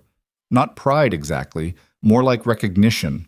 The recognition of seeing something you helped build become visible. He looked at her in profile, and she knew he was looking without turning to confirm it, because she had learned the weight of his attention as thoroughly as she'd learned everything else about him, and she let it sit there, didn't manage it, didn't look away. I spent 3 years making myself disappear, she said. I know, he said. I'm done with that. I know that too, he said, and his thumb moved once across the back of her hand. She turned and looked at him in the November dark, and his face was the face she knew better than most things. The angles and the stillness and the dark eyes that moved over her with the same quality they always had. Thorough, complete, nothing withheld. And she thought about the woman she had been at 26 with her consignment blazer and her careful invisibility and her father's debt and her stubborn refusal to admit she was frightened. That woman had survived. She had done more than survive. She had walked into a building where the most dangerous man on the East Coast had looked at her across a conference table and said, I believe you could, and she had made it true, every day, for 3 years. And on the other side of all of it, she was still standing, still here, still herself. She was more herself, actually, than she'd ever been. She leaned in and he met her, and the city went on below them. And somewhere in Harrisburg, her father was watching television with her mother in the house she'd grown up in. And in Brooklyn, a cultural center was getting closer to its opening date. And in a federal building 2 miles north, a case was building itself document by document toward a conclusion. And in an office on the 42nd floor, a succulent was turning toward the harbor light. All of it at once. The whole complex, expensive, irreducible fact of a life. She pulled back and looked at him and felt the full weight of it, not as a burden, just as what it was, real and hers, and something she had earned by refusing to be invisible one more day than was necessary. Ready? He said. She looked at him. Yes, she said. They went back inside.